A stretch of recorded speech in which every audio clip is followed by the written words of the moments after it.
Bonjour à tous et toutes, bienvenue. Merci de votre attente. On est 40 participants, sans doute qu'il y aura des retardataires, donc on les accueillera progressivement. Bienvenue à ce premier temps d'un cycle de rencontres organisé par l'INSEE PACA et Cité Ressources sur les enjeux du volet observation de l'évaluation finale. Et je voudrais céder la parole pour initier cette rencontre à Mustapha Berra, directeur de Cité Ressources, et ensuite à Benjamin Sakarovic de l'INSEE PACA.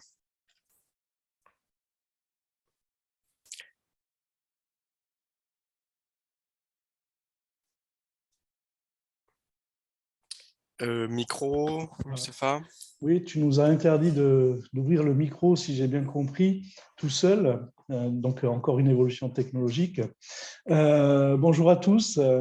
Bienvenue dans cette première séquence d'un mini-cycle qui va vous être détaillé tout à l'heure par Benjamin Sakarovic, juste après moi. Donc, très heureux d'initier ce cycle-là sur tout ce qui concerne l'observation, qui est un élément fondamental sur la connaissance qu'on a sur nos territoires, l'évolution socio-économique, les dynamiques à l'œuvre, qui sont essentielles en matière de diagnostic par rapport aux différentes interventions que l'on peut porter, les différentes analyses que l'on peut porter. Donc, il me semble qu'aujourd'hui, cette première séquence est basée sur où trouver les données, les producteurs, mais aussi peut-être ceux qui sont en capacité d'analyser, parce que ça demande une sacrée expertise quand même, au risque d'avoir de mauvaises interprétations. Donc, on doit être vigilant quand on travaille ces données-là, bien les sourcer. Donc, globalement, on est dans une période où la donnée est essentielle. Donc là, l'objectif de cette matinée, c'est de vous aider à voir où trouver déjà cette donnée, et puis de vous accompagner éventuellement par rapport aux analyses qui peuvent être produites, les personnes qui sont en capacité aussi d'analyser ces données-là. Aujourd'hui, vous le savez tous, on est en période d'évaluation des contrats de ville, donc une période importante pour préparer aussi la suite, et on est forcément très friand des données parce que sous la pression éventuellement des élus, tout de suite on veut savoir quelle est la situation du PV, du territoire, et donc et d'avoir des analyses comme on a pu les effectuer au cours de l'évaluation à mi-parcours. Donc voilà, très court, dire que tout le cycle dure jusqu'à juin, si je ne me trompe pas, et l'objectif, c'est de venir en appui à l'ensemble des personnes qui sont là, donc on sera ressources pour éventuellement vous orienter si vous aviez des besoins. Et je vais passer la parole à Benjamin, si tu veux bien nous décrire tout ce cycle-là. Merci beaucoup, Mustapha.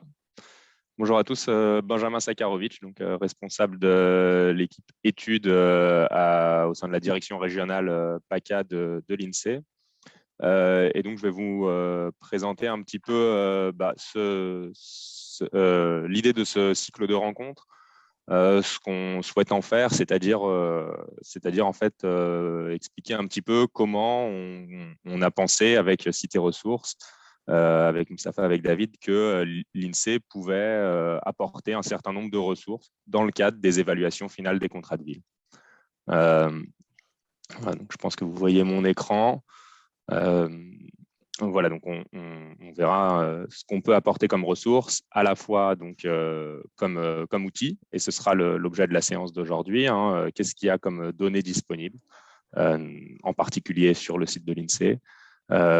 Et ensuite, dans les séances qui viendront, donc je souhaiterais dire un mot pour vous donner envie d'y assister, notamment. Donc, ce que l'INSEE en région, on est à disposition des acteurs publics pour éclairer toutes les politiques publiques locales, aussi bien sociales, économiques Et donc, en particulier, on travaille avec Cité Ressources autour des questions de politique de la ville.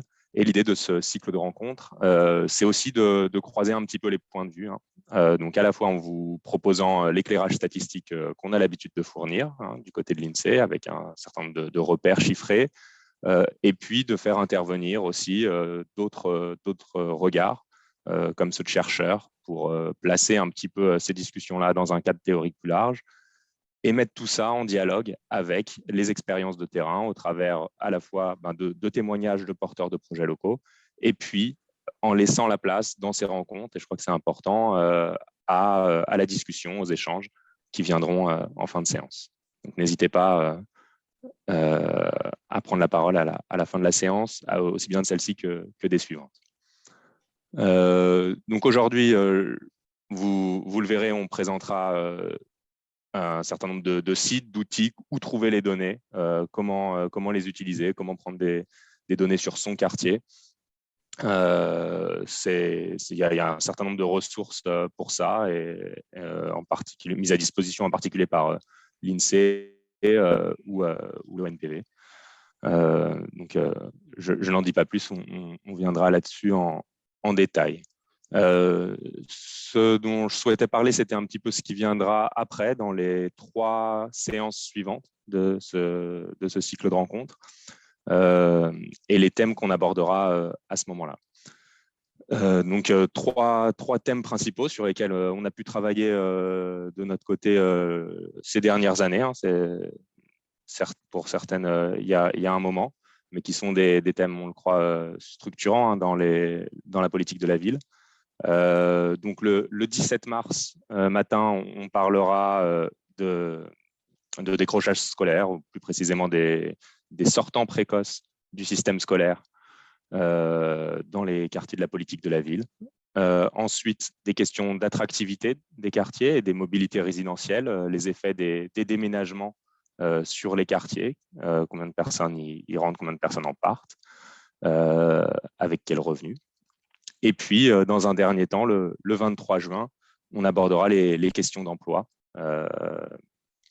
Quelles peuvent être les situations des quartiers au regard de l'emploi. Donc, pour vous donner une petite idée de ce qu'on dira, je vous dévoile dès maintenant les résultats principaux de ces différentes études.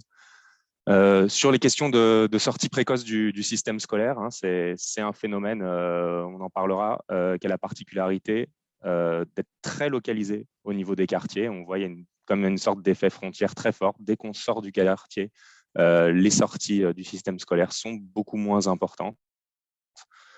C'est quelque chose qui est frappant, qui est notable.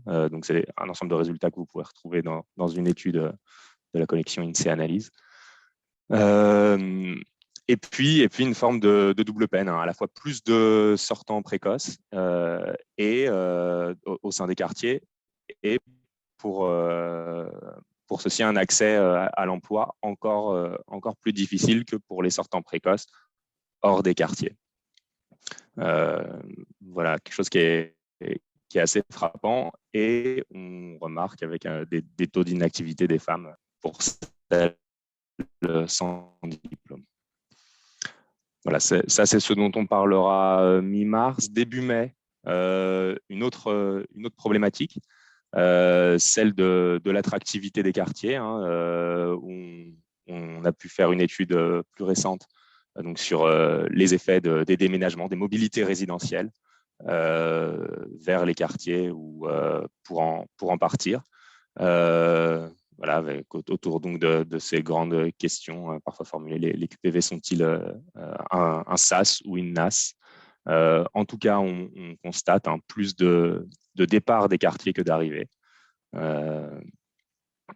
Et un écart en termes de niveau de vie qui se creuse entre les quartiers et leur environnement urbain, entre les alentours de ces quartiers. Pourquoi? Quelle est la part de cet effet des migrations résidentielles dans l'écart qui se creuse? Alors, la contribution de ces déménagements, les gens qui partent sont un peu plus riches que ceux qui arrivent, mais si l'écart se creuse, c'est d'abord parce que les niveaux de vie stagnent dans les quartiers alors qu'il augmente autour. Voilà un résultat important, pareil, que vous retrouverez en détail dans cette publication. Et puis dernier temps, hein, autour des questions d'emploi. Donc là, un petit peu plus tard, on sera fin juin. On pourra vous présenter un petit peu ce qui avait été mis en évidence dans une autre étude de début 2020. Donc sur le différents profils de quartiers par rapport à l'emploi.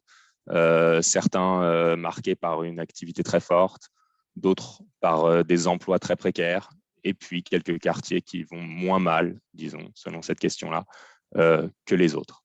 C'est aussi une étude qui a permis de mettre en évidence ce qui relève de caractéristiques individuelles, hein, c'est-à-dire que dans les quartiers, les habitants sont souvent moins diplômés, moins équipés en termes de voitures, par exemple. Et puis, il y a aussi tout ce qu'on n'observe pas. Alors, on n'observe pas parce que ce n'est pas dans nos variables, dans nos données, et aussi parce que ça peut capter une forme d'effet quartier, hein, de discrimination potentielle de ce point de vue-là. Voilà un petit peu les trois thèmes qu'on abordera le long de ce cycle, qui seront donc plutôt des analyses. J'espère qu'elles pourront vous servir, qu'elles pourront faire ressource dans le cadre de l'évaluation du contrat de ville. Aujourd'hui, on va passer donc sur les outils, les données à disposition. Et donc je vous remercie pour cette attention et je cède la place à Stéphanie. Merci Benjamin pour cette introduction. Merci Mustapha. Donc avant de céder la parole à Stéphanie pour la première intervention, peut-être je vous présente le menu rapidement de la matinée, hein, en quelques mots.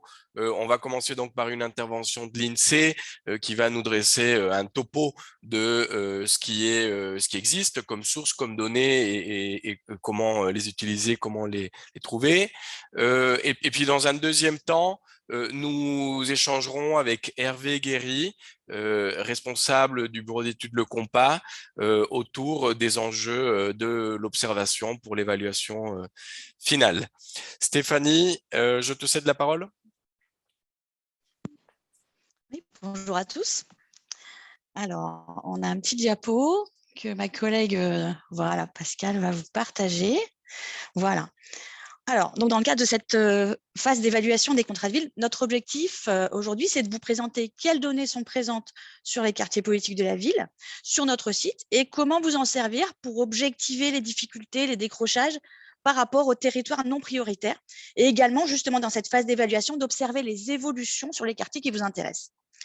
Donc, d'abord, avant de vous présenter où sont les données, moi, je vais vous donner une idée de ce que vous pouvez trouver en vous présentant quelques résultats agrégés au niveau régional, en niveau et en évolution, qui vous permettront aussi d'avoir un repère régional quand vous examinerez les données au quartier. Donc, cette analyse n'est pas du tout exhaustive, hein, et vous trouverez des données justement pour compléter ce type d'analyse au niveau du quartier sur notre site. Et après ma présentation, c'est mon collègue Julien qui vous expliquera exactement où trouver l'ensemble de ces données sur le site insee.fr au niveau quartier, ces données étant actualisées régulièrement. Voilà, donc d'abord, des premières données de cadrage. Alors, les données du recensement de la population nous permettent de mesurer déjà et de localiser le nombre d'habitants en quartier politique de la ville dans la région.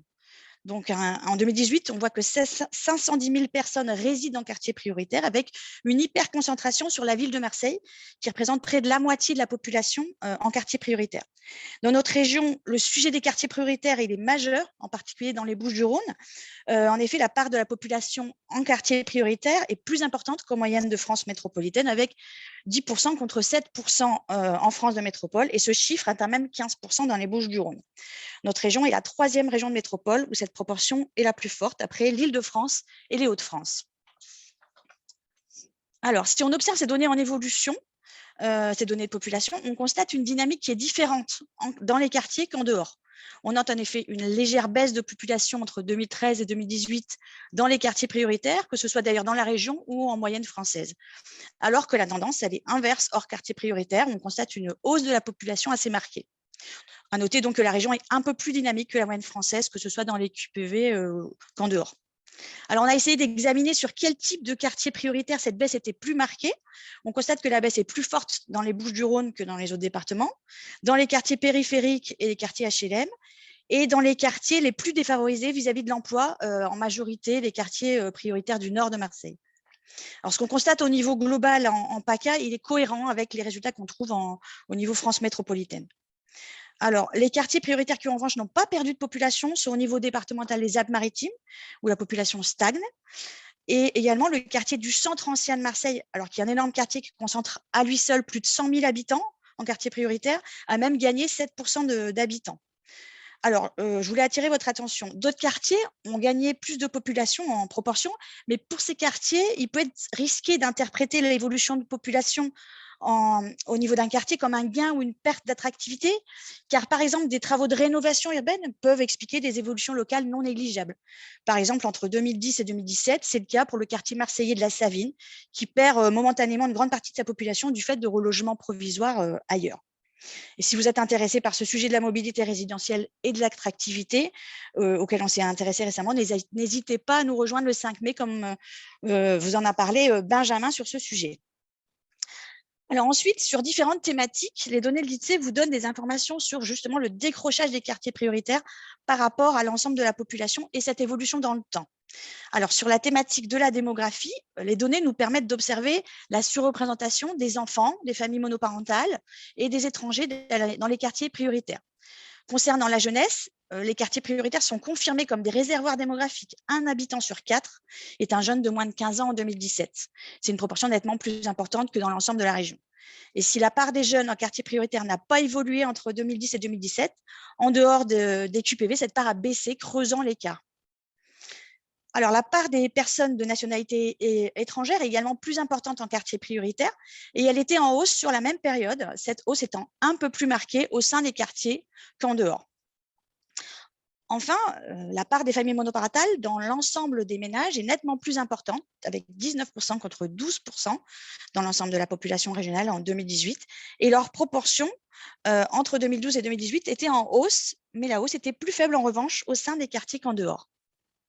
Alors, ces surreprésentations, ce sont des résultats qu'on connaît, mais les données en évolution nous permettent d'observer les tendances et les données en ligne peuvent vous permettre d'aller plus loin sur ce sujet démographique au niveau du quartier, par exemple sur la caractérisation de la population. Ils vous permettent de zoomer sur les disparités hommes-femmes, sur les seniors. Vous avez des informations sur la part des allocataires par âge, par exemple, et vous pouvez ainsi alimenter vos analyses. Julien vous en parlera tout à l'heure. Alors maintenant, sur un autre sujet, le logement social, sur la thématique de ce logement, on constate en 2017 comme en 2013 un manque de logement social plus marqué dans la région qu'ailleurs. On constate une légère hausse dans la région, contrairement à la tendance française entre 2013 et 2017, certainement du fait d'un phénomène de rattrapage, car en effet, la région se place toujours dernière des régions françaises de France métropolitaine sur cet indicateur. Alors, idem, mon collègue vous en parlera tout à l'heure, mais sur ce sujet du logement, les données en ligne vous permettent aussi d'examiner au niveau du quartier le type de logement, qu'il soit social ou pas, dans les quartiers. Ils vous donnent des informations sur le nombre de pièces, la taille, l'ancienneté, par exemple aussi la part de logement social selon le type de financement. Voilà, c'est des données que vous pouvez retrouver au niveau du quartier. Alors, la question de la formation et de l'insertion professionnelle, elle est au cœur des préoccupations dans les quartiers prioritaires. Or, les données sur la formation et l'emploi en évolution montrent une situation qui ne s'améliore pas dans ces domaines. Alors, les non-diplômés représentent une personne de plus de 15 ans non scolarisée sur 2 en 2017. Et ils sont près de 2 fois plus nombreux dans les quartiers prioritaires qu'en dehors. La part de ces non-diplômés et des diplômés inférieurs au bac atteint 7 personnes sur 10 contre 5 sur 10 dans l'ensemble de la population régionale de plus de 15 ans non scolarisée.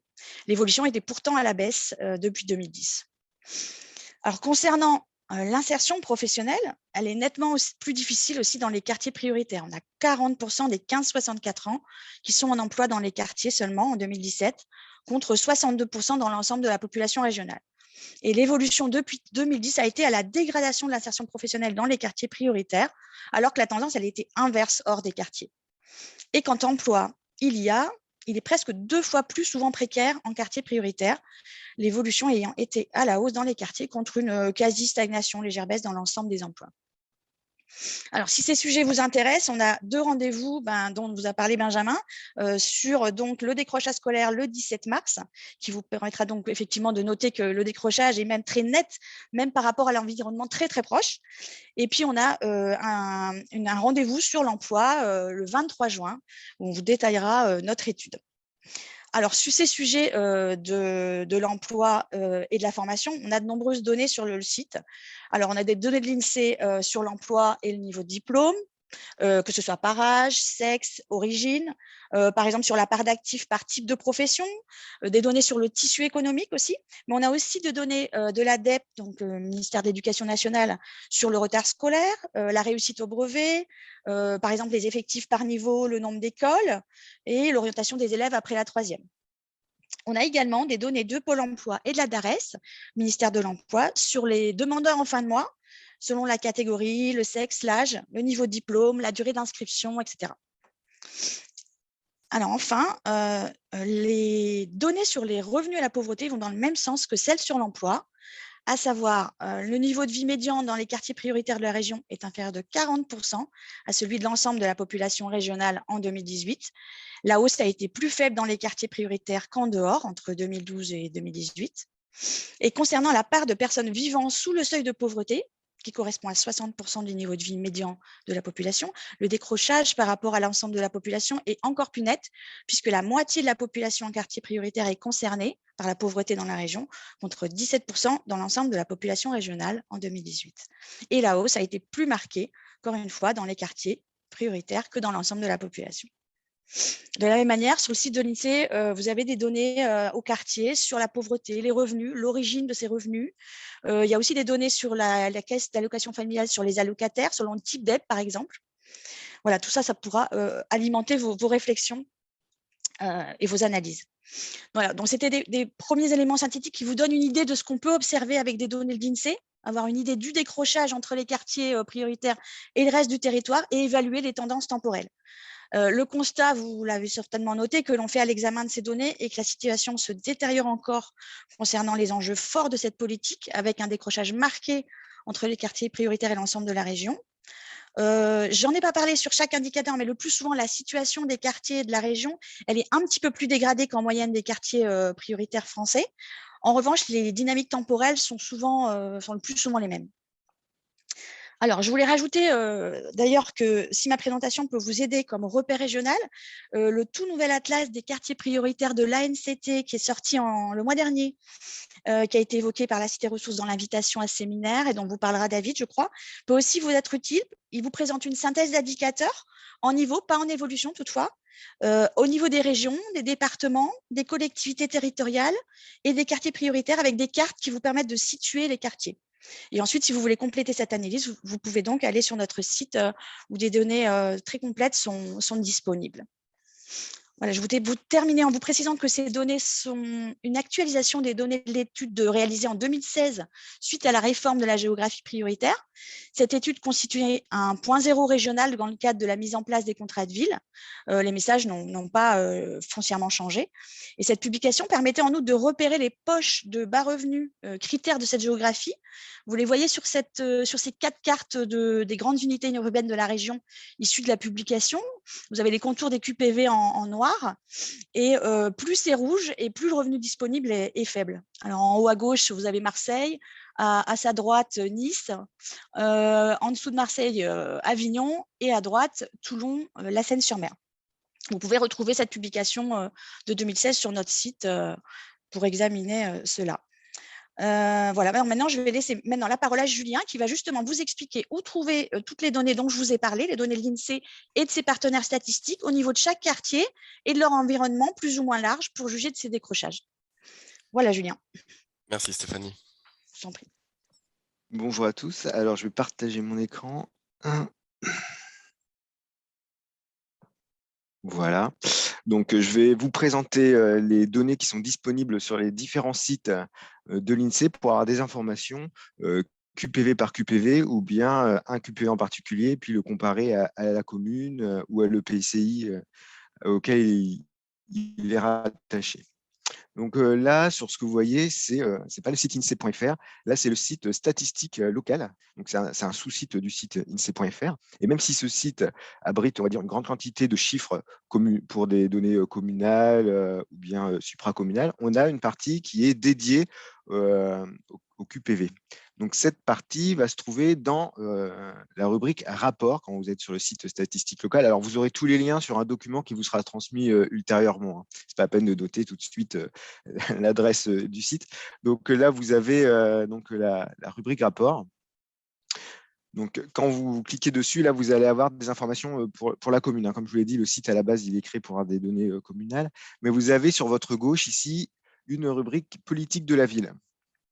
Donc, quand vous cliquez ici, vous avez la possibilité d'avoir des données, un rapport qui va se faire automatiquement sur un QPV. Alors, automatiquement, il vous met toujours les mêmes QPV qui ne sont pas les QPV de la région, mais vous allez pouvoir les changer facilement sur la gauche, dans la petite rubrique zone d'étude. Alors, vous avez plusieurs manières de sélectionner votre QPV. Soit vous pouvez taper directement le nom du QPV, soit le code du QPV, soit aller sur une carte et aller chercher le QPV et cliquer sur ce QPV. Alors, imaginons qu'on veut avoir des informations sur le QPV de Frévalon, par exemple. On va taper Frévalon. Il va nous proposer Frévalon, le Clos-la-Rose. On clique et là, vous voyez tout de suite, les données vont se mettre à jour avec les données du QPV de Frévalon. Donc là, on est sur le thème démographie. Après, je veux comparer les données de ce QPV à un autre QPV qui se situe à Marseille ou qui se situe n'importe où ailleurs en France. Et donc là, je vais pouvoir faire la recherche, donc soit en tapant, comme je vous ai dit, un code, soit en allant dans carte. Donc là, on va avoir la carte de France. Ensuite, il nous suffit de zoomer sur la zone, si on va sur Avignon, et de cliquer. Voilà, par exemple, sur un QPV et de retourner au rapport. Et là, on va avoir donc notre territoire de comparaison qui va s'afficher ici. Et vous allez pouvoir regarder maintenant les différents chiffres qu'on vous propose. Donc, en fait, toutes nos informations vont être déclinées en 6 thèmes. Vous avez le thème démographie. Vous avez le thème sur le logement, un thème sur l'éducation, sur l'insertion professionnelle, les revenus et ensuite les tissus économiques. Donc, si on va par exemple sur celui sur le logement,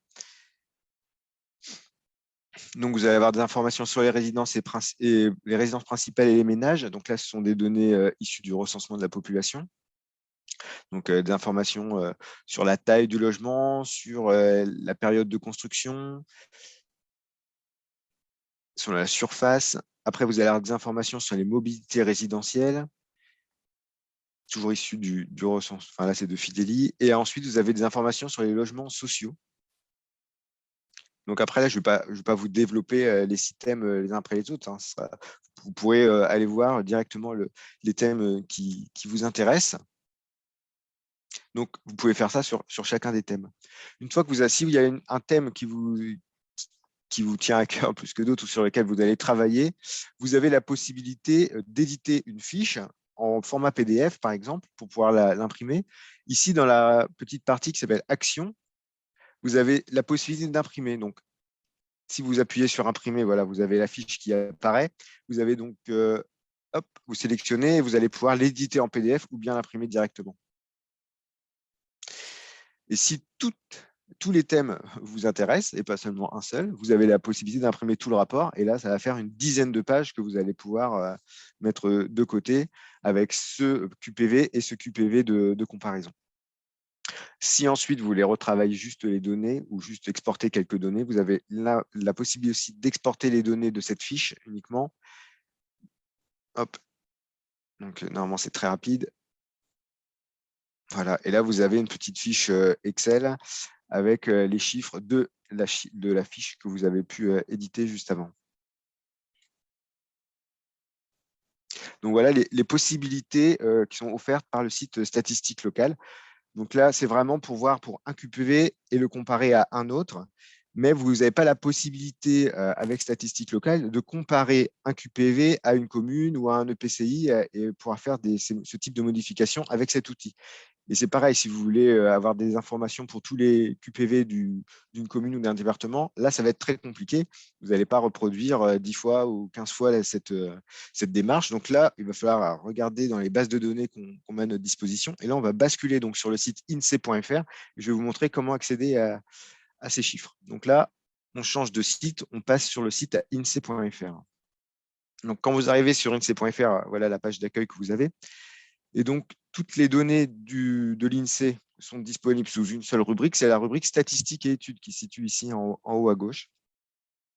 Et là, vous avez possibilité de faire des recherches. Alors, des recherches par thème, mais surtout, là, ce qui nous intéresse, c'est faire de la recherche par niveau géographique pour aller sélectionner uniquement les données de l'INSEE qui correspondent au quartier de la politique de la ville.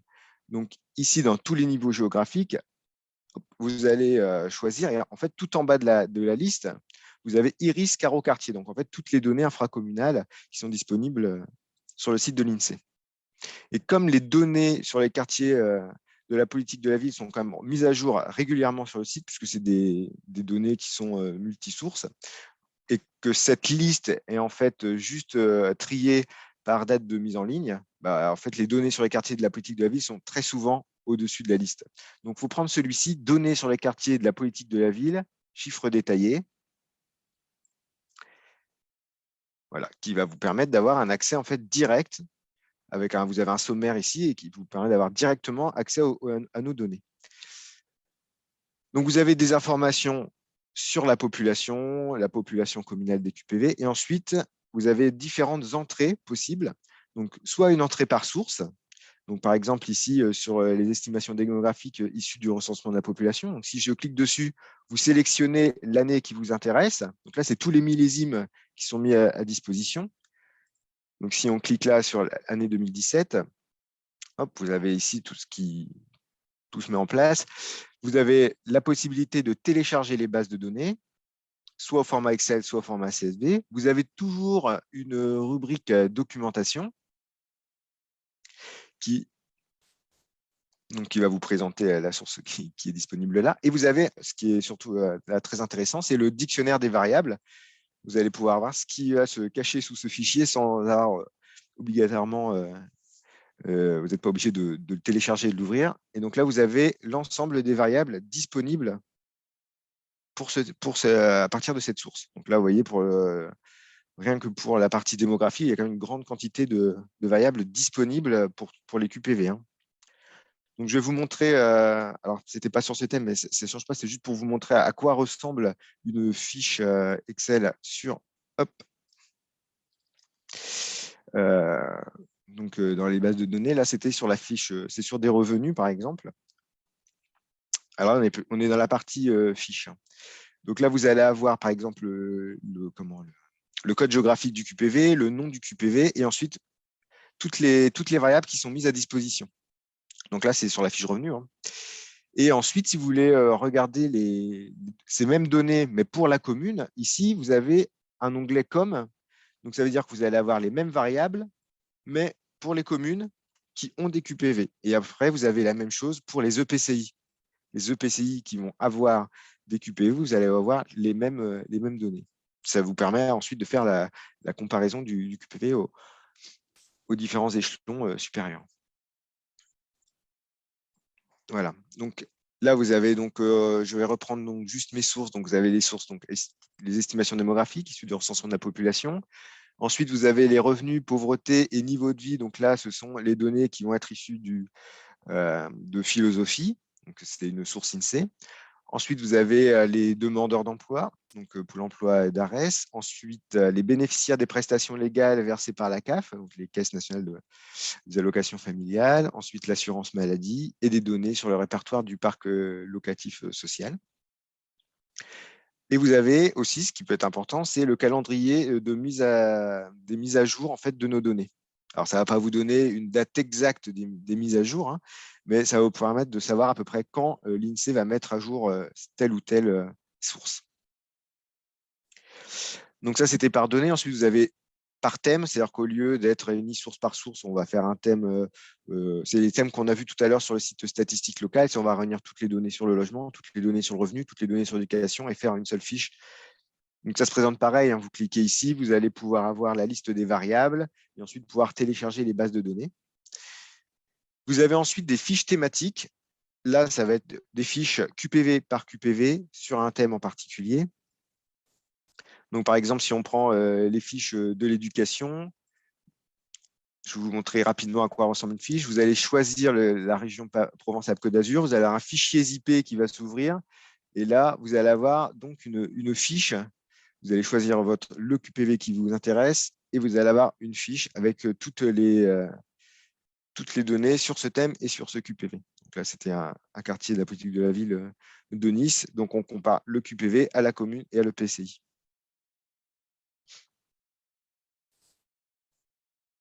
Et ensuite, sur le site, on finit par avoir la table d'appartenance géographique des QPV. Ça veut dire ce QPV appartient à telle commune, à tel EPCI, à tel département.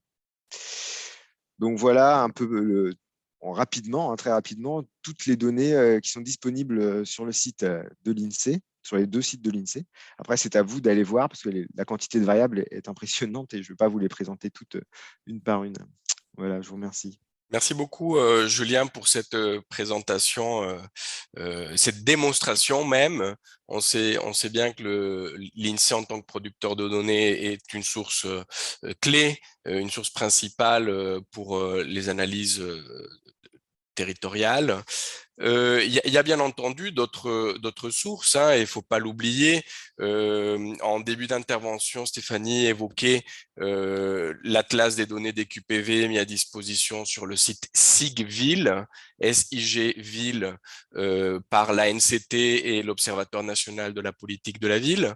À l'échelle des QP, et donc pour faire des analyses QP par QP, il existe aussi d'autres sources sur ce site, un suivi trimestriel des demandeurs d'emploi, également des fiches logement et mobilité résidentielle. Donc voilà, ce sont aussi des sources qui peuvent vous intéresser pour vos travaux. Et peut-être aussi de dire que mi-mars 2022, donc bientôt, des séries chronologiques vont être mises à disposition sur Sigville. Elles seront agrégées à niveau national, régional ou départemental. Donc, elles n'iront pas jusqu'à l'échelle du QP, d'où l'intérêt d'avoir une visibilité de ce qui existe pour pouvoir piocher ici et là et façonner vos analyses en fonction de vos besoins. J'aurais voulu aussi dire, avant de passer la parole à Hervé Guéry, j'aurais voulu dire qu'il y a également d'autres observatoires territoriaux qui existent. Il existe à l'échelle des collectivités parfois, je dis parfois, c'est pas toujours le cas, des services SIG ou des services information géographique, des services études et prospectives qui peuvent être pour vous des vrais appuis dans ce travail du volet observation de l'évaluation finale. Et également, dans vos territoires, vous savez que vous pouvez solliciter des agences d'urbanisme lorsque celles-ci existent et produisent des données sur la politique de la ville. Les CCAS communaux sont également des producteurs de données, ou voire du moins d'analyse ou réutilisateurs de données de la statistique publique. Et également des observatoires départementaux ad hoc en quelque sorte. Et juste, j'avais vu que parmi les inscrits à la rencontre d'aujourd'hui, il y a l'Observatoire des solidarités du Conseil départemental du Vaucluse et l'Observatoire de Provence du Conseil départemental des Bouches-du-Rhône.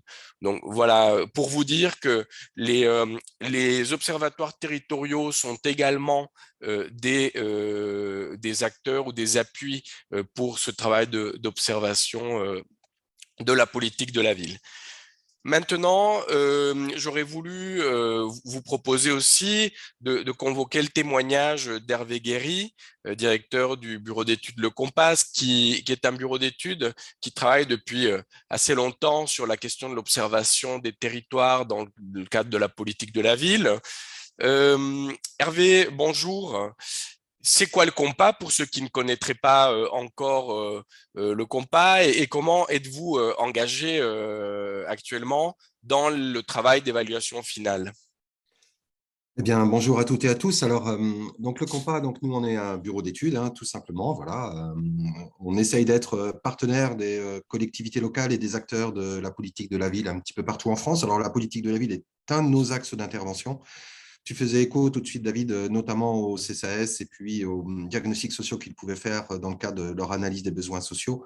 Là aussi, pour nous, c'est une grosse part de notre activité. Alors, on est une petite équipe là, de un peu plus d'entre 25 et 30 personnes actuellement. Et donc, on travaille essentiellement sur ce que j'appellerais moi la médiation de la donnée, c'est-à-dire voir comment, à partir de toutes les informations qui sont mises à disposition, et puis c'est vrai que en vous écoutant tout de suite, on se rend compte que la masse de données est vraiment très forte. On a vraiment beaucoup de données disponibles, de plus en plus. Et puis, c'est un vrai bonheur et un vrai plaisir que d'avoir accès à ces informations.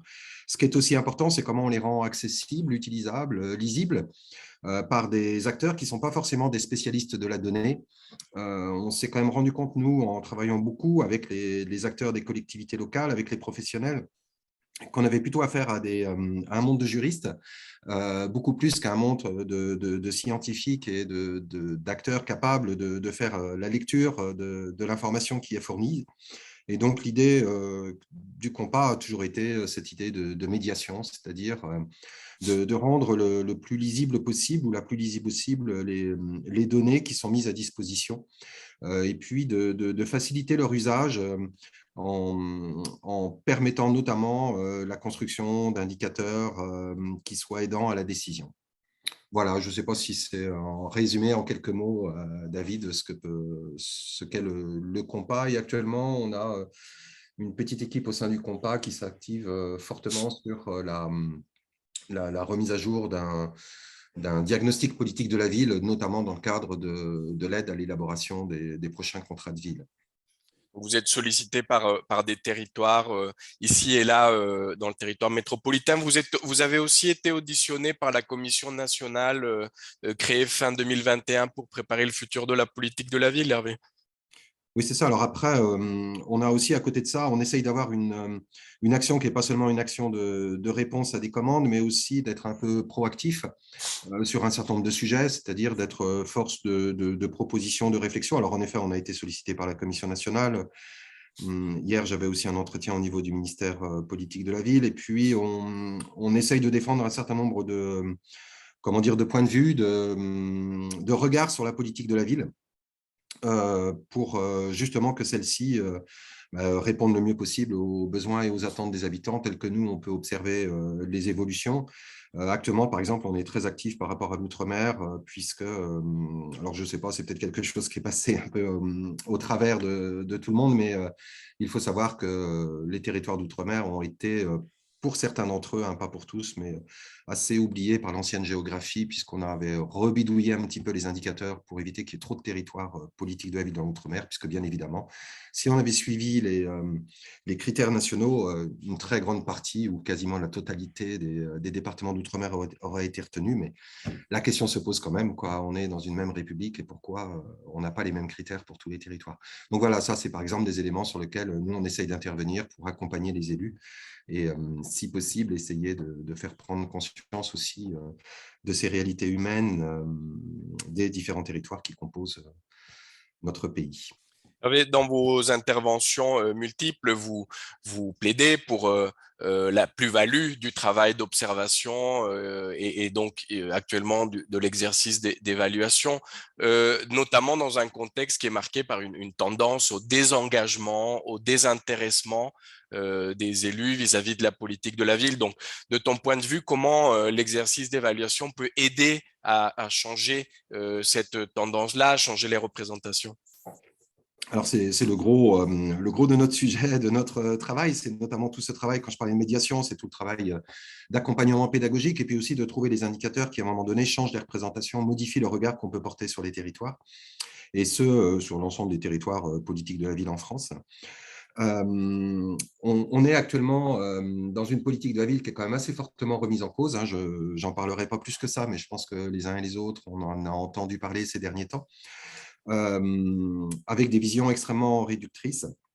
Et en plus, bon, j'ai envie de dire, la précipitation dans laquelle on est dans le cadre de l'évaluation actuellement autour de la politique de la ville, eh bien, n'arrange pas tout ça. C'est-à-dire que, en gros, on essaye de faire des évaluations là, pour d'ici à la fin du mois de juin. Sachant que pour les élus, ben, ce n'est pas du tout la bonne période, quoi. Enfin, je ne sais pas, il échappera à personne qu'on a quelque chose, je crois qu'il va se passer au mois d'avril, enfin, je ne sais plus comment ça s'appelle, des élections, c'est ça, oui. Puis on en a d'autres au mois de juin, je crois que c'est aussi le même nom. Et les élus sont quand même assez fortement mobilisés sur ces questions plus politiques et beaucoup moins sur les questions qui sont des questions de fond, d'enjeu. Donc, nous, notre objectif, en effet, est de chercher à faire qu'on puisse avoir comment dire, des indicateurs, des éléments de questionnement qui interrogent sur ce qui se passe dans les quartiers politiques de la ville. Par exemple, si je prends un des points qui ressort des indicateurs qui nous sont fournis par l'INSEE, c'est quand on regarde sur une période un petit peu longue, on observe que depuis quelques temps, le nombre de personnes par logement dans les quartiers politiques de la ville augmente. Et ça, c'est un des éléments qui, pour moi, est vraiment essentiel autour de la politique de la ville, c'est-à-dire que eh bien, contrairement à ce qu'on observe en France, où le nombre de personnes par logement diminue, on observe que dans nos quartiers politiques de la ville, le nombre de personnes par logement, lui, il est reparti à la hausse. Et eh bien, ça nous interroge sur tout un ensemble de questions. C'est bien sûr les questions de peuplement, sur la place des familles, aussi sur les phénomènes de cohabitation interfamille qu'on peut observer dans le cadre de la politique de la ville, dans le cadre des quartiers politiques de la ville, c'est-à-dire qu'on a de plus en plus de familles qui viennent s'installer chez d'autres familles, tout simplement parce qu'on a actuellement une tension énorme sur le logement et qu'on peut avoir des ménages qui peuvent être comment est-ce que je pourrais dire, hors logement. On a aussi de plus en plus de grands-enfants qui n'arrivent pas à partir de leur famille parce qu'ils n'arrivent pas à trouver de logement. Et tout ça, ça génère des tensions fortes au niveau des logements et des tensions fortes aussi au sein des familles. Et on voit tout de suite les aspects très pratiques qu'un indicateur comme celui de l'augmentation du nombre de personnes par ménage peut avoir, c'est-à-dire c'est la question du surpeuplement des logements.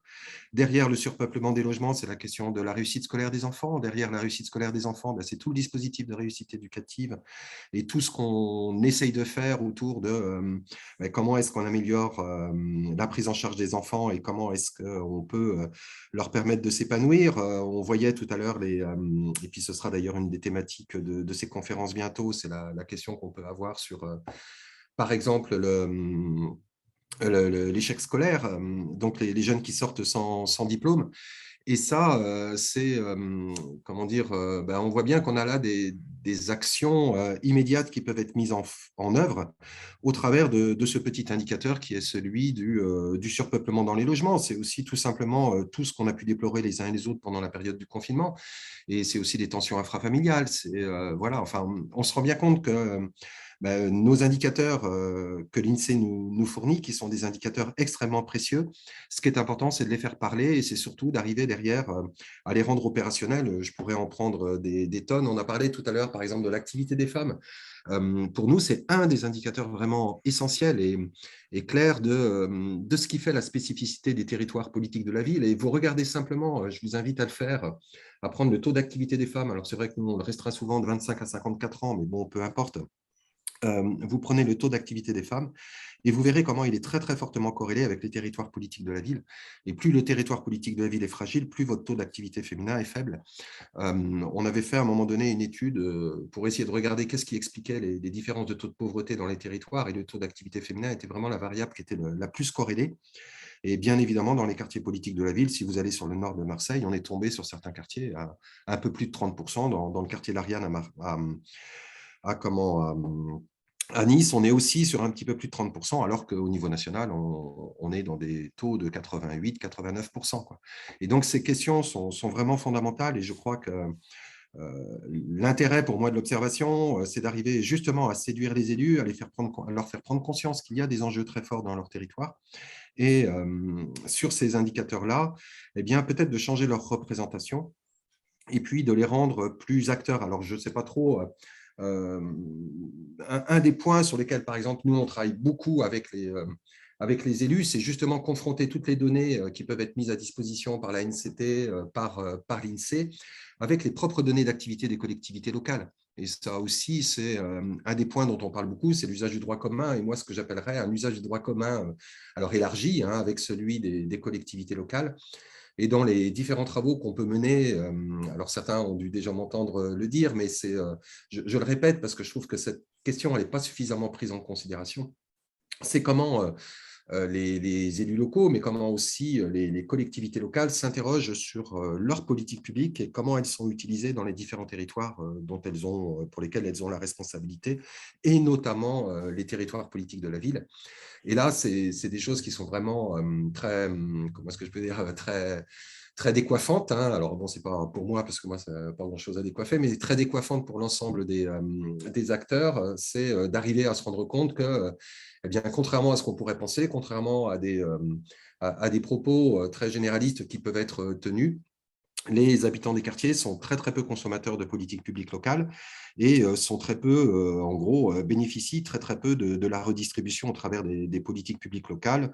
On l'a fait sur un certain nombre de territoires et notamment dans une ville de l'Est de la France, et où on s'est rendu compte, une grande ville, où on s'est rendu compte que si vous preniez les politiques de mode de garde, le périscolaire, la restauration scolaire, bien sûr les politiques culturelles ou sportives, eh bien, tout simplement, les habitants des quartiers et puis les enfants et les jeunes des quartiers font faire de sacrées économies aux collectivités locales, puisque par le non-usage, eh bien, elles ne coûtent rien à la collectivité. On a notamment mesuré, par exemple, sur la restauration scolaire, que eh bien, si les enfants des quartiers utilisaient la restauration scolaire, et malgré les politiques de tarification au quotient, eh bien, si les enfants des quartiers utilisaient au même niveau que les autres la restauration scolaire, eh bien, globalement, ça coûterait 240 000 € de plus à cette commune, quoi. C'est tout simplement pour dire qu'on a une espèce de représentation qui vise à dire, comme il y a des quotients, comme on a la politique de la ville, bien les habitants des quartiers sont des habitants qui, comment dire, sont les grands bénéficiaires de nos politiques publiques. Pas du tout, quoi. Loin de là, c'est ceux qui utilisent le moins, c'est ceux qui coûtent le moins cher aux collectivités locales. Et puis, on peut prendre les données de l'État. Hein. Moi, je dirais simplement, regardons ce qui se passe autour de la disparition de la taxe d'habitation. Bien évidemment, tous les gens qui connaissent les quartiers politiques de la ville savent bien qu'une grande partie des habitants étaient déjà exonérés avant 2017 ou 2018. Et donc, la mise en place de l'exonération de la taxe d'habitation, elle ne profitera pas aux habitants des quartiers en termes de pouvoir d'achat supplémentaire. Et pourtant, c'est un coût sur le budget de l'État qui est de l'ordre de 18 milliards, c'est-à-dire 36 fois le montant du BOP 147, c'est-à-dire des montants alloués au territoire politique de la ville. Donc, c'est juste pour amener aussi les élus à prendre conscience de ces réalités sur la politique de la ville.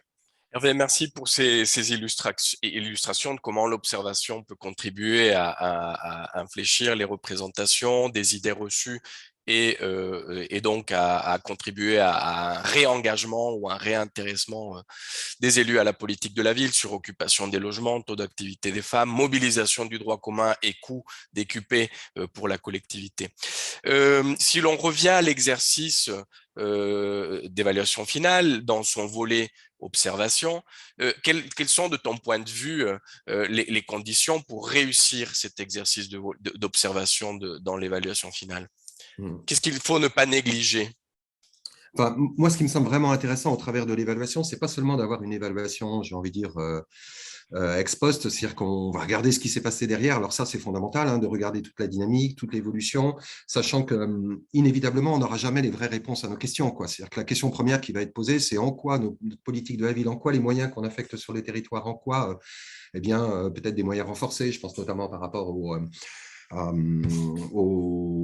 politiques éducatives ou autres, en quoi ça a pu permettre à des habitants de voir leur situation évoluer, et éventuellement au quartier de mieux s'en sortir. On avait tout à l'heure une démonstration fort juste sur l'accroissement des écarts, et si on est seulement sur un regard ex post, eh bien on va se dire, regardez, quoi, on a mis beaucoup d'argent dans le cadre de la politique de la ville et tous nos indicateurs nous montrent que ça ne va pas forcément dans le bon sens. Alors il me semble que là, il faut qu'on aille au-delà, quoi, hein. Faut qu'on aille au-delà de cette, en matière d'observation de ce seul regard qui est vraiment important, hein. Le regard historique est vraiment important, mais c'est surtout d'avoir et de construire des indicateurs qui puissent nous permettre d'avoir une politique de la ville qui soit plus efficace, plus efficiente, je ne sais pas quel terme on pourrait utiliser à l'avenir.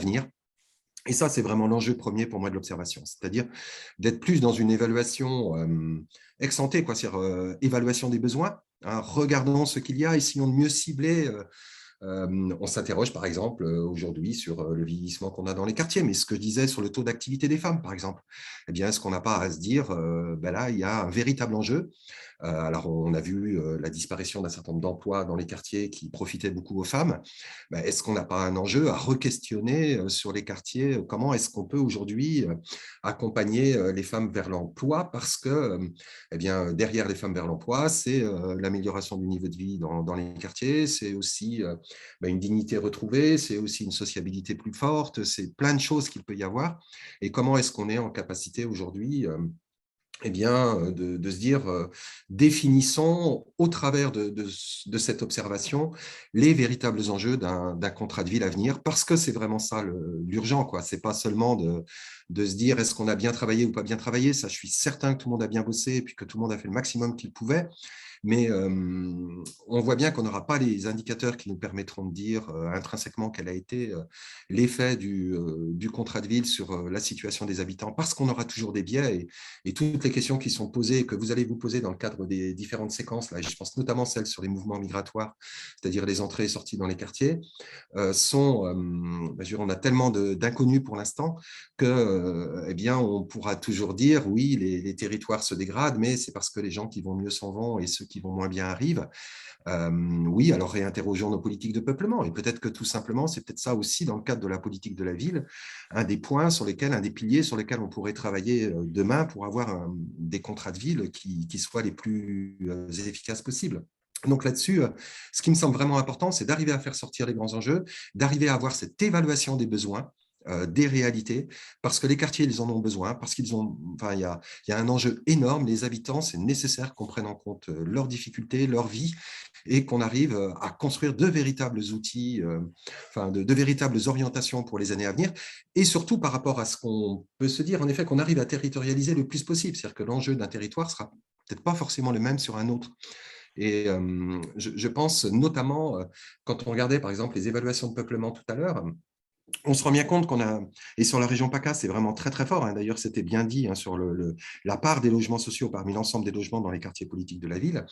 On est en région PACA avec des territoires qui sont assez différents de ce qu'on peut observer au niveau national, et notamment la prédominance d'un certain nombre de quartiers de centre-ville, où là, on a du privé, quoi. Ce qu'on n'observera pas Parc du locatif tout. privé. Voilà, et on n'observera pas du tout ça. Par exemple, vous prenez le nord-ouest de la France, vous n'en avez pas, quoi. Vous n'avez pas de quartier politique de la ville dans du vieux centre ancien, quoi. Donc, le Alors travail que, d'observation permet aussi de bien saisir les spécificités exactement. territoriales. Mm. Hervé, une dernière question avant de conclure. En 2014, la loi Lamy invitait à faire de l'observation en continu, ou du moins de faire de l'observation un outil clé de la mise en œuvre des contrats de ville. Force est de constater que nous avons fait de l'observation au moment du lancement des contrats de ville, au moment de réaliser les diagnostics initiaux. De l'observation aussi a été réalisée au moment des évaluations à mi-parcours, et aujourd'hui, on y vient également pour l'exercice d'évaluation finale.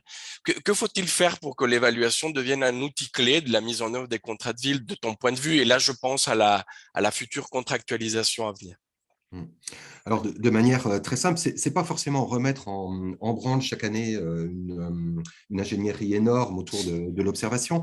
Simplement, si on arrive, alors je vais peut-être me répéter un petit peu, mais si on arrive en fin de compte à avoir de vrais objectifs déterminés, là, dans le cadre des prochains contrats de ville, en souhaitant qu'il y en ait des prochains, hein, mais bon, dans le cadre de prochains contrats de ville, si on arrive à avoir des objectifs bien clairs, bien déterminés, si on arrive justement à faire ce croisement pour que tous les acteurs des politiques publiques, et ça, cette fois-ci, on est plus dans de l'organisationnel, hein, dans du stratégique, si on arrive à faire une mobilisation de telle manière à ce qu'on intègre aussi, dans le cadre de nos politiques de droit commun, les politiques locales, c'est-à-dire que si les services des collectivités locales, j'ai par exemple n'importe quoi, le service qui va s'occuper du périscolaire, est-ce qu'il va être mobilisé pour compter le nombre d'enfants qui vivent dans les quartiers, non pas qui vont dans les écoles du quartier, hein, qui vivent dans le quartier, le nombre d'enfants qui bénéficient des activités périscolaires, de la pause méridienne, quelle est leur tarification, quels sont les moyens financiers qu'on va apporter, etc. Et le faire sur l'ensemble du territoire, et pas seulement dans les quartiers politiques de la ville, mais le faire sur l'ensemble du territoire. Si on arrive à avoir des objectifs clairs au départ et des indicateurs derrière clairs de suivi de ces objectifs, mais il n'en faut pas 150. Hein.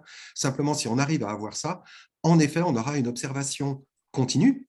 Hein, donc, cette fois-ci, une observation qui sera en parallèle de l'action, concomitante. Eh bien, si on arrive à avoir ce mode de fonctionnement-là, on aura une observation extrêmement aidante à la décision. C'est-à-dire que très vite, si on se rend compte que, je ne sais pas, moi, par exemple, l'usage du périscolaire, l'usage de la restauration scolaire, l'usage des centres de loisirs est moins fort sur tel quartier, alors que dans un autre quartier politique de la ville ou sur un autre territoire hors politique de la ville, ce n'est pas le cas, immédiatement la possibilité de se poser des questions. Qu'est-ce qui fait que, pourquoi, est-ce que c'est, je ne sais pas moi, est-ce que c'est notre offre qui n'est pas adaptée aux habitants du quartier, est-ce qu'on sait qu'on a des problèmes ou autres. Et là, d'un seul coup, on peut réorienter nos politiques publiques. C'est simplement pas seulement avoir des indicateurs environnementaux, ceux-là sont importants à période régulière, mais quand je dis environnementaux, c'est nos grands indicateurs de connaissance du territoire, mais c'est comment ces indicateurs, on les articule avec des indicateurs d'activité, de politique publique que l'on met en œuvre sur le territoire. Par exemple, ça peut être aussi le devenir des enfants à la fin de la classe de troisième, c'est-à-dire analyser avec l'éducation nationale ce qu'on a. Et est-ce qu'on en perd à la fin de la classe de troisième? Est-ce qu'on en perd en seconde dans un certain nombre de filières? Et là, à ce moment-là, peut-être se réinterroger l'orientation. La question, par exemple, tiens, il y a un indicateur de suivi qui serait passionnant à faire au niveau local, c'est les stages. Les stages, enfin, dire, on est tous confrontés à cette question-là. Et dans les quartiers politiques de la ville, l'obtention d'un stage pour des parents qui, pour une grande partie d'entre eux, n'ont pas, on parlait tout à l'heure de monoparentalité, quand on analyse les données, on se rend compte que quasiment la moitié des familles monoparentales qui ont un ado à la maison n'ont pas d'emploi. Comment est-ce qu'on a un stage aujourd'hui dans notre société? On l'a par le réseau. Quand je n'ai pas d'emploi, je n'ai pas le réseau. Donc, beaucoup d'enfants sont bloqués à la fin de la troisième, mais le problème, c'est qu'en plus, c'est pas un problème, mais c'est une réalité, on a une orientation professionnelle derrière. Et le problème, il vient là, c'est j'ai besoin d'un stage en seconde, j'ai besoin d'un stage en première, si je poursuis en BTS, j'ai besoin d'un stage en première année de BTS, un stage en deuxième, j'ai besoin de 5 stages en 6 ans quand je suis un jeune issu d'un quartier et dans une famille où il n'y aura peut-être pas d'emploi. Comment je les obtiens, ces stages? Voilà, là, on a un bel objectif pour des territoires politiques de la ville. Et derrière, on va le mesurer avec l'éducation nationale. La cité éducative va peut-être nous permettre d'ouvrir, ou les cités éducatives nous permettront peut-être d'ouvrir de meilleures collaborations. Et derrière, un indicateur de suivi, on va pouvoir mesurer l'entrée en stage des jeunes et le nombre de jeunes du quartier qui n'arrivent pas à trouver de stage. Ce n'est pas un indicateur illusoire à créer, je pense que c'est très simple à faire. Et donc, voilà, là, on est sur une observation, et puis de se dire, tiens, il y a un quartier qui arrive bien, nous, on n'y arrive pas. Pourquoi? Qu'est-ce que vous avez mis en place? Qu'est-ce qui peut se faire? Et on avance sur ça. Mais il nous faut de la donnée, il nous faut de la connaissance, il nous faut que nos politiques publiques, elles intègrent la dimension territoriale. Et ça, c'est pas seulement dans la connaissance du public, ça c'est essentiel, enfin la connaissance du public, de la population, hein, voilà. Alors ça c'est essentiel, et puis je suis le premier, vous le voyez sur le nombre de personnes par logement, etc., à dire qu'il faut qu'on les ait, qu'on les utilise, que ça nous interpelle, mais maintenant face à cette donnée-là qu'on a à disposition, c'est comment elle nous donne sens sur des enjeux, et de ces enjeux, comment on arrive à mobiliser les données des politiques publiques locales. Et là-dessus, ça rejoint ta question sur la mobilisation des élus. On ne peut pas le faire sur leur mobilisation à eux, pour que justement on fasse de la politique publique un véritable levier. Puis juste, parce que je pense à des échanges que j'ai pu On va avoir donner avec ensuite la parole à la salle, Hervé. 10 secondes. Juste, c'est aussi, par exemple, toute la question sur laquelle m'a interpellé depuis quelques temps Mustapha, autour notamment du développement durable, de la situation des quartiers. Je trouve que là aussi, c'est des éléments qui sont vraiment très, très importants à prendre en compte et à intégrer dans le cadre de nos actions de connaissances. Et puis peut-être là aussi faire tomber un certain nombre de représentations. Quand on voit par exemple le surusage du logement qu'ont les habitants, ce n'est pas eux qui consomment le plus en énergie ou voilà, dans les quartiers politiques de la ville. Quand on voit le sous-équipement en voiture, ce n'est pas eux qui vont utiliser le plus de CO2 à ce niveau-là. Enfin voilà, on se rend bien compte qu'on a des données aussi qui sont intéressantes à faire, à mettre en évidence autour de ces questions aussi. Merci Hervé pour ces réflexions, pour ces illustrations de l'intérêt à investir l'exercice d'observation en continu et dans l'immédiat dans l'évaluation finale des contrats de ville. Hervé, Stéphanie, Julia, merci pour vos réflexions. Je vous invite maintenant à nous tourner vers la salle. La parole est à vous. Est-ce que vous avez des interrogations, des demandes de précision à Hervé, Stéphanie, Julien, des informations complémentaires. Alors, je vois que Sylvette a levé la main. N'hésitez pas pour prendre la parole à utiliser cette fonctionnalité, hein. Il suffit de cliquer sur l'onglet réaction et vous pourrez ainsi nous signifier que vous souhaitez prendre la parole. Sylvette, à vous la parole. Merci. Je voudrais revenir sur la question des femmes. Je trouve que de façon intéressante, il a été signifié le nombre de familles monoparentales, la situation du sous-emploi des femmes, etc. Mon sentiment, mais c'est sûrement une mauvaise connaissance de toutes les données qui sont produites, mon sentiment est qu'on n'a pas encore de données suffisantes sur la question de hommes-femmes, notamment à partir de quel âge les femmes ont des enfants, combien elles ont d'enfants et quel est le lien avec l'emploi. Quel est le lien avec l'assistance des institutions type allocation familiale et l'emploi, combien il y a de femmes par logement, notamment dans les logements surpeuplés, je dis ça rapidement, etc.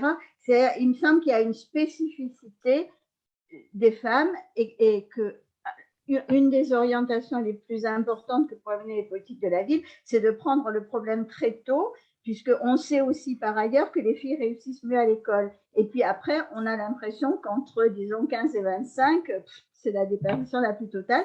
Est-ce qu'on a des données ou est-ce qu'il y a des politiques spécifiques qui sont menées? À ma connaissance, très peu en matière territoriale. Merci Sylvette. On va se retourner vers Stéphanie et Julien d'abord. Comment est-ce que l'on peut faire de l'analyse genrée à partir des données de l'INSEE? Et puis ensuite, éventuellement, Hervé, est-ce que dans tes travaux, tu réalises ce type d'analyse et qu'est-ce que l'on peut apporter comme élément de connaissance? Stéphanie, Julien, qui souhaite prendre la parole? Alors, on a des données effectivement sur l'activité, l'emploi. Toutes les sources ne nous permettent pas toujours d'avoir tout le détail qu'on voudrait avoir. Après, en faisant sur certaines études, on peut aller plus loin en allant vraiment dans la base de la source. Je vais peut-être laisser la parole justement à Pascal qui a travaillé sur le décrochage scolaire et qui a fait un zoom justement sur les femmes. Pascal, si tu es là. Parce que justement, Oui, elle a creusé ce sujet. Bonjour Pascal, juste tu peux te présenter s'il te plaît. Donc, je suis Pascal Rouault, je travaille dans l'équipe de Benjamin à l'INSEE et j'ai pas mal travaillé avec Stéphanie sur les études qui vous ont été présentées. Du coup, on s'est rendu compte, donc ces questions-là, on ne va pas pouvoir les traiter, je pense, quartier par quartier, parce qu'en fait, on ne va pas forcément avoir les effectifs suffisants d'un point de vue statistique pour pouvoir dire des choses très pertinentes et très robustes. Par contre, à un niveau agrégé, et notamment sur l'étude qu'on a menée sur les sortants précoces, on a vraiment pointé ce que disait Sylvette, c'est-à-dire que on se rend compte que les jeunes femmes sont très nombreuses à être sortantes précoces dans les quartiers de la politique de la ville et très souvent, ce qui se passe juste après, en fait, c'est qu'elles rentrent dans une situation d'inactivité. Donc, elles se retirent du marché de l'emploi alors que les jeunes hommes qui ont décroché, en fait, vont être souvent au chômage, mais encore actifs.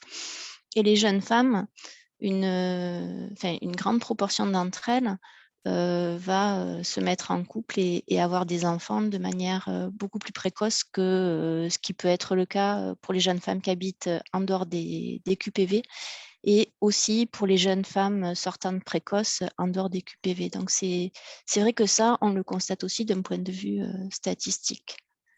Même si je résume, même si pour certaines variables, il est impossible sur le plan méthodologique de faire des analyses genrées en termes de représentativité statistique. En revanche, sur d'autres, on peut effectivement aller vers des analyses de ce type-là et c'est quelque chose qui a déjà eu lieu avec éventuellement aussi des résultats. Hervé, dans les travaux du Compass, comment vous approchez l'analyse genrée? Alors, c'est vrai que nous, on a une chance exceptionnelle, c'est qu'en fin de compte, on s'offre des libertés qu'on ne devrait sans doute pas s'offrir d'un point de vue méthodologique, si je peux me permettre, hein. Donc, je demande aux personnes de l'INSEE de couper leur son, puis je vais parler un petit peu comme ça, tranquillement. En gros, les travaux que l'on mène, on les mène à la fois sur l'aspect quantitatif et à la fois sur l'aspect qualitatif. C'est-à-dire qu'on a aussi des groupes de parole, des échanges, des rencontres avec les acteurs, et ça nous permet de faire ressortir des ressentis. Et puis derrière, on essaye de vérifier, de voir si ces ressentis, nous, on les croise avec les données chiffrées, hein, sans forcément pouvoir se dire si les données sont meilleures que les ressentis. Simplement, c'est de confronter les deux parties, quoi. Et c'est vrai que quand les deux vont de pair, on finit par se dire, il n'y a peut-être pas forcément que du faux, même si on s'est permis des choses qui sont un peu limites. Alors, nous, dans les choses limites qu'on fait, c'est qu'on utilise le fichier individu qui vient du recensement de la population, donc qui est l'ensemble des bulletins individuels. Et puis, on retravaille avec les collectivités locales pour essayer de redresser le plus possible ce fichier individu en tenant compte, par exemple, du type de logement. C'est-à-dire que si on est sur des territoires uniquement de logements sociaux, on va faire un filtre sur les logements sociaux. Et puis, on ne va pas regarder forcément sur un territoire en particulier, mais on va essayer d'agréger 2-3 territoires pour avoir une surface un peu suffisante. Et en effet, commencer à travailler, par exemple, sur cette question des hommes et des femmes.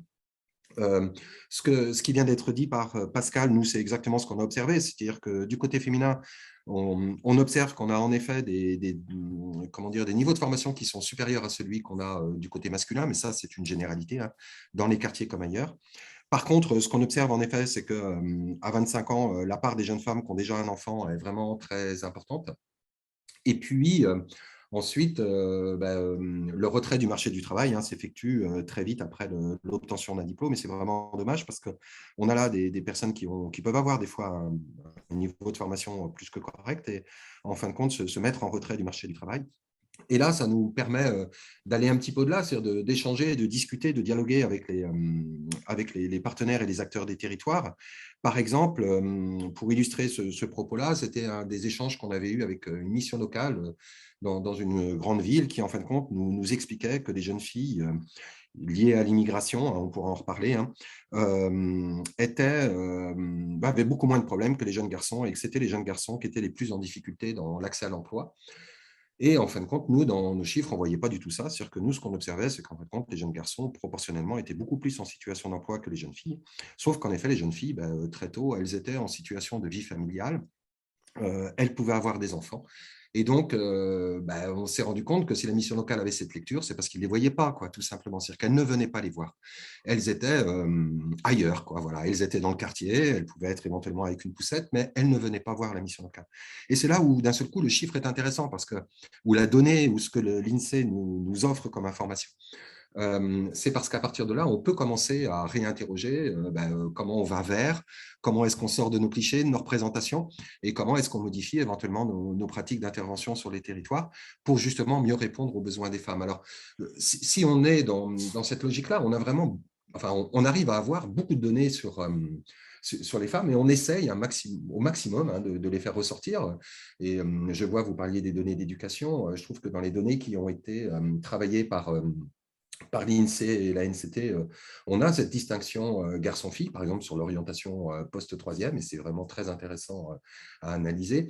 Et puis, on s'est permis de se créer un petit indicateur, entre guillemets, de discrimination, et puis on regarde à niveau de formation équivalent, le type d'emploi quand on travaille que l'on a, quoi.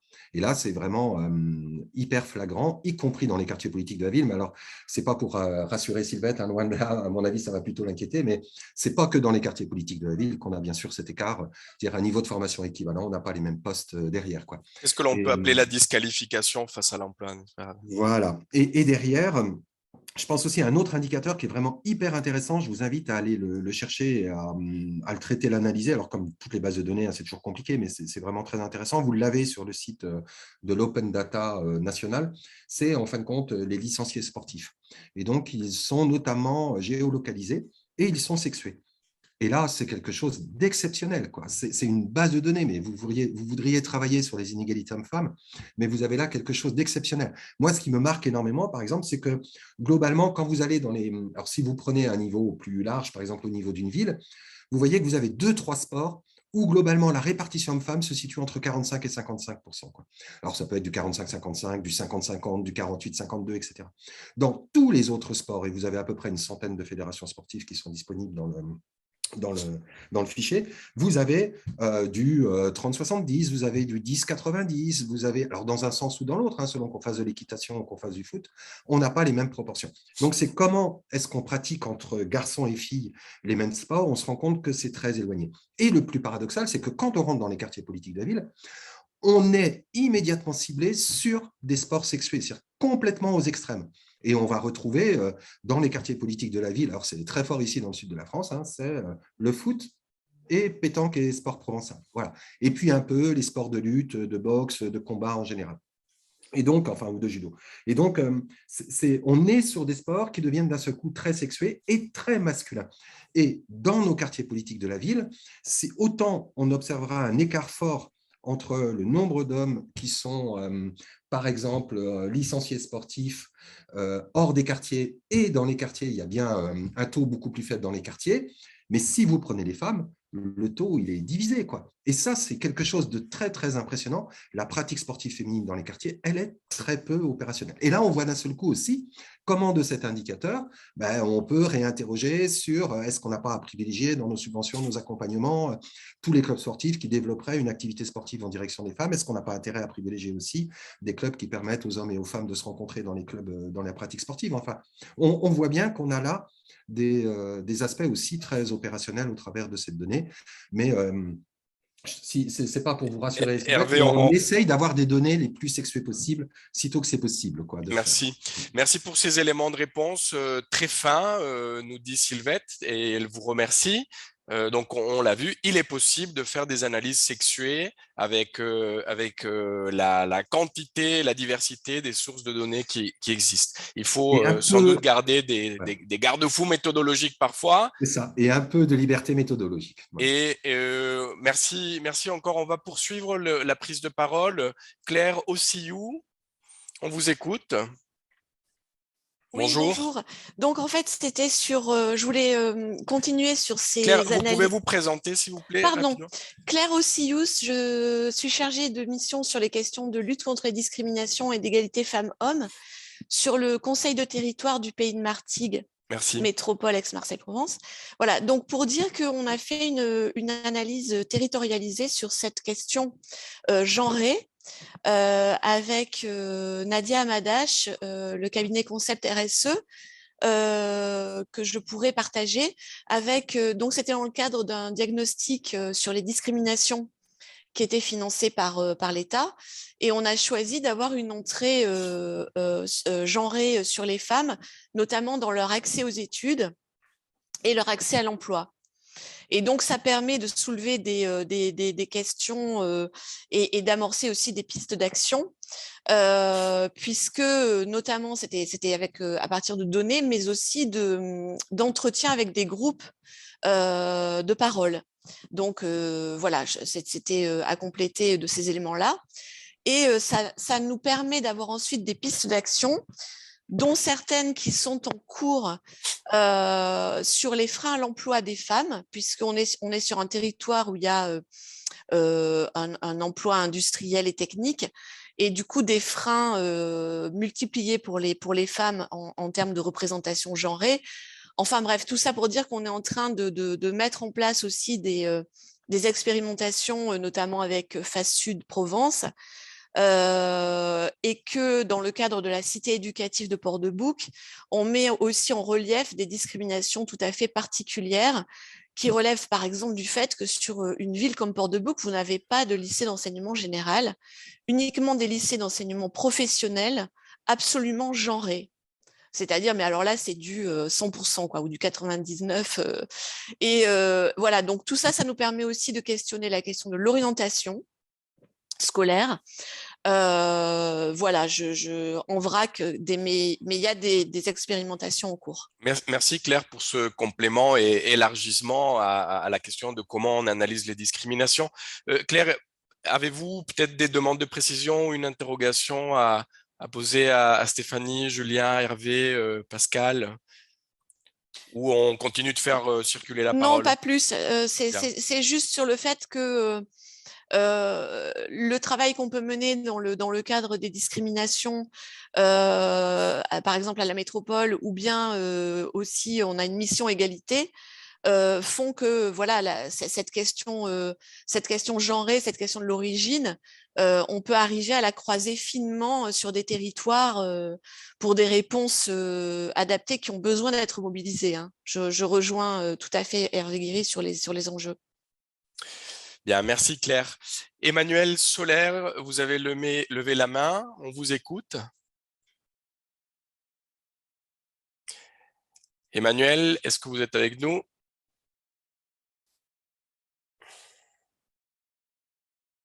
Oui, j'essayais d'activer mon micro. Bonjour Apparemment, vous Emmanuel. m'aviez bloqué. Bonjour. Donc, je vous prie de bien vouloir m'excuser. Je n'ai pas de vidéo. Enfin, Pas de ça n'a pas souci. fonctionné, hein, voilà.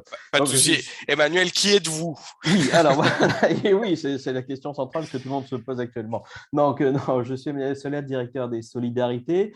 Jusqu'au 1er octobre dernier, j'étais le chef projet politique de la ville d'Estérel Côte d'Azur Agglomération. Anciennement, communauté de l'agglomération va rester Méditerranée à Saint-Raphaël dans l'Est Var. Merci, bienvenue. Oui, juste pour vous donner quelques informations qui m'avaient été utiles comme source de données. Alors, bien sûr, les données de l'INSEE sont très intéressantes, mais j'observais qu'il y avait quand même un décalage entre la date indiquée sur le site et la date de production des données, ce qui avait notamment le cas, par exemple, en 2018, il y a une série de données qui sont sorties, mais visiblement issues de recensements effectués en 2014, donc en tout cas avant même la mise en œuvre du contrat de ville. Donc, ce qui a été difficile pour moi d'apprécier l'impact du contrat de ville à mi-parcours. Je voulais également vous faire part d'autres données que j'avais trouvées qui peuvent être intéressantes, les bilans d'occupation sociale par les bailleurs sociaux. Alors bien sûr, il faut qu'il y ait des résidences HLM dans les quartiers prioritaires, ce qui n'est par exemple pas tout à fait le cas chez nous sur un des QPV. Mais on a là des sources de données qui sont suivies régulièrement. En tout cas, nous, il y a un bailleur social qui le fait tous les 2 ans. Je pense que pour les autres, ça doit être la même chose. Donc, on trouve toute une série quand même de données sur les familles monoparentales, etc. Donc, sur la longue série, c'est quand même plutôt intéressant.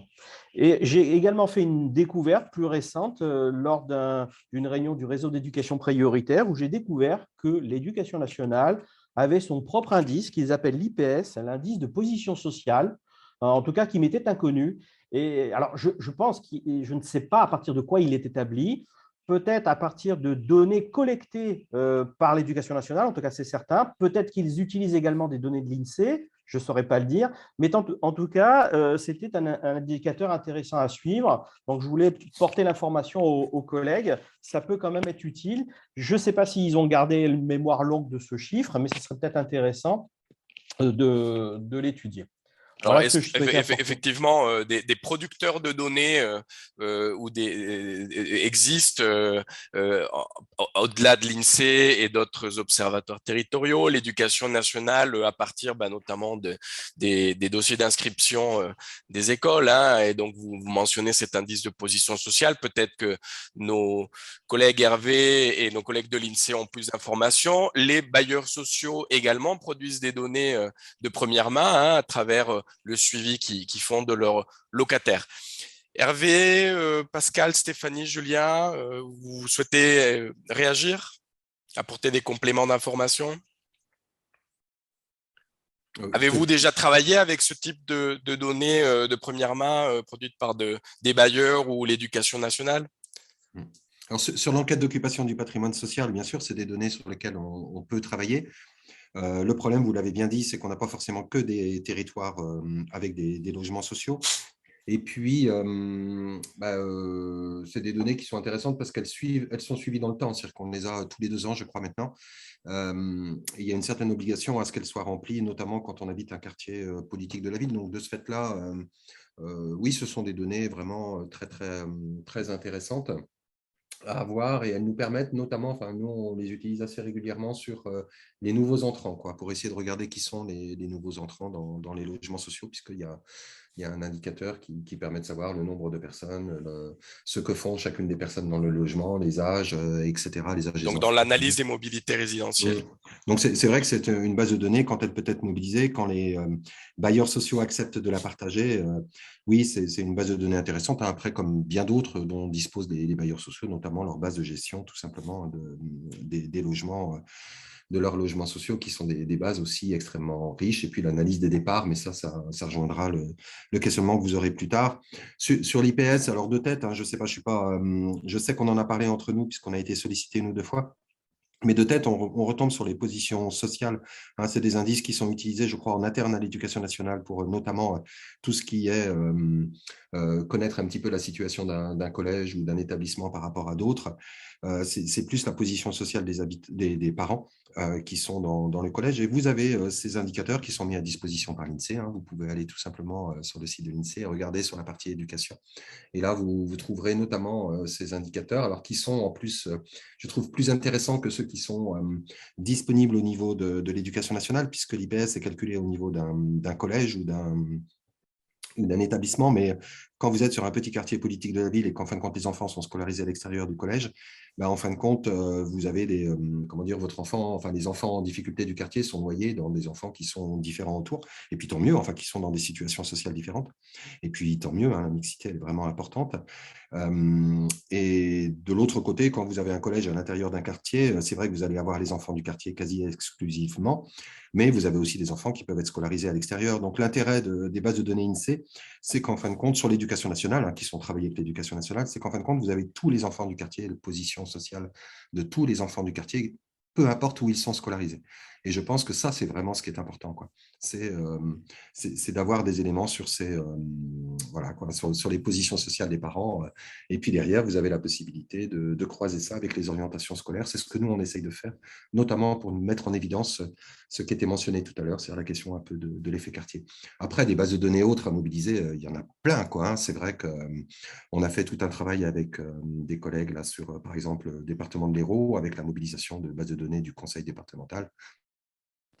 Vous prenez les données de l'APA, vous découvrirez que, par exemple, dans les quartiers, on a un recours à l'APA plus précoce qu'ailleurs, quoi, hein. Vous prenez les données du RSA, on verra que, par exemple, le taux d'augmentation du RSA a été plus faible avec l'impact de la crise sanitaire en 2020, que ce qu'on a pu observer à l'extérieur. Enfin voilà, vous avez des tas de données qui sont passionnantes à utiliser quand on arrive à les géolocaliser, à les croiser avec les données environnementales. Est-ce qu'il y a des compléments du côté de l'INSEE-PACA? Non, on a aussi connaissance de l'IPS, qui est un indicateur effectivement qui est produit au niveau de l'éducation nationale et par établissement scolaire en fonction des, comme tu disais David, des caractéristiques socio-professionnelles des parents des élèves. Merci Pascal. Isabelle Delaunay, vous avez levé la main, on vous écoute. Alors, votre micro n'est pas ouvert. Je vais essayer de le faire pour vous. Non, il va falloir que vous le fassiez vous-même. On vous écoute, Isabelle. Et puis, ce sera la dernière intervention avant de clôturer cette matinée d'échange. Isabelle, vous avez réussi à trouver l'icône micro? En bas à gauche de votre écran, tout en bas, il y a une petite petit micro, désactiver ou réactiver le son.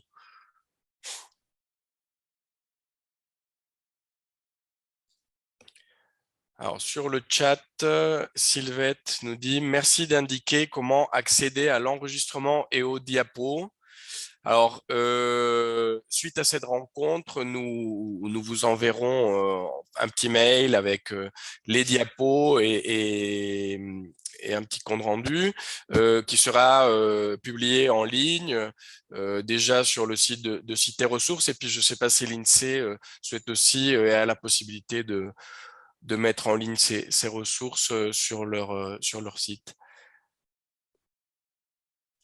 En tout cas, la rencontre est enregistrée, elle sera diffusée à toutes.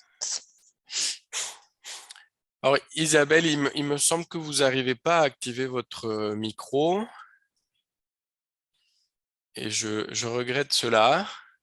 Peut-être si vous pouvez passer par le chat. Oui, éventuellement, vous pouvez poser votre Si question c'est court. par le chat. Et donc, il faudrait cliquer sur le petit bouton « Discuter » avec une bulle de parole.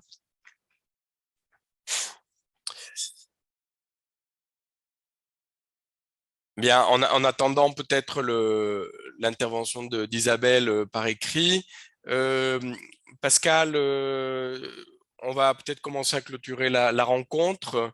Veux-tu prendre la parole sur ce point, annoncer la suite?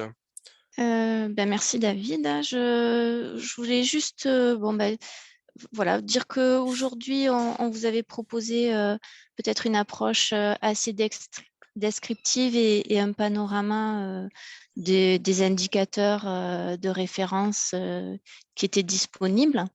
Hervé a rendu un peu vivant peut-être notre approche assez aride. Donc voilà, maintenant vous savez où trouver les données, où trouver aussi des ressources pour les rendre plus parlantes. Et pour les prochaines sessions, on aura une approche plutôt thématique. Et donc, on va essayer de s'intéresser aux relations générales qui existent entre les différents indicateurs qu'on a pu vous présenter aujourd'hui de manière un peu séparée.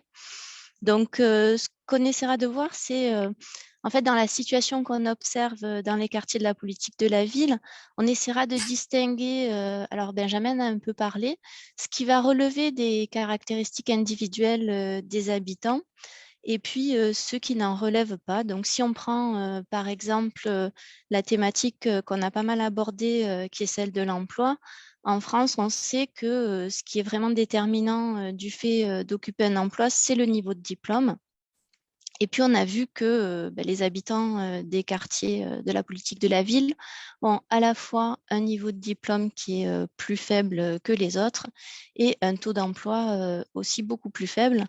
Donc, ce qu'on essaiera de voir, c'est qu'est-ce qui relève des caractéristiques individuelles et qu'est-ce qui n'en relève pas. Et concrètement, on se rendra compte que quand on tient compte en fait du niveau de diplôme, il y a une différence significative qui subsiste sur le taux d'emploi. Donc, dit autrement, à niveau de diplôme équivalent, les habitants des QPV ont moins de chances d'occuper un emploi que les autres. Donc, l'emploi, il va falloir réserver vos jeudis.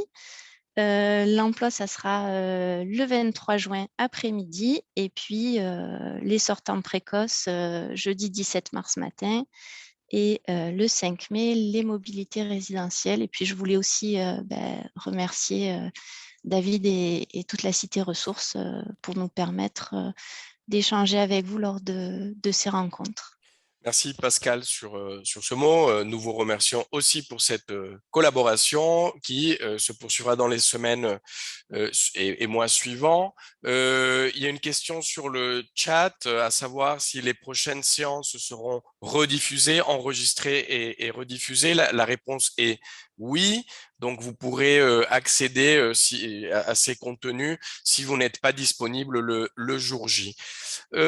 Pour dire aussi un mot final, et si c'est une sorte de conclusion très synthétique, hein, donc sans doute il y a des choses qui passent à travers, mais vous aurez compris des interventions précédentes que pour s'engager dans l'exercice d'observation, il y a une myriade de données. On essaie justement par ce cycle de les rendre plus lisibles, de pouvoir vous aider à vous orienter dans la réutilisation de ces sources, mais aussi peut-être dans la réutilisation d'analyses existantes de ces sources, qu'il est intéressant de partir des principaux indicateurs utilisés dans les diagnostics des contrats de ville 2015, donc vraiment partir de la mise à jour de ces indicateurs utilisés par vous localement, qu'il est important de prévoir une analyse diachronique, c'est-à-dire en dynamique, pour analyser les évolutions sur la période des contrats de ville qui arrivent à terme actuellement, de faire une analyse comparative QP hors QP, QP autres territoires, pour pouvoir mieux situer ces dynamiques-là. Et que, surtout, il faut rester prudent dans l'analyse, que ce soit pour des raisons méthodologiques, que ce soit pour des raisons simplement de respect aussi du caractère personnel de certaines données qui sont produites par des opérateurs de terrain. Donc voilà, il faut garder en tête qu'il faut respecter le RGPD et surtout donc de se faire accompagner dans cette démarche. Merci à vous tous et toutes.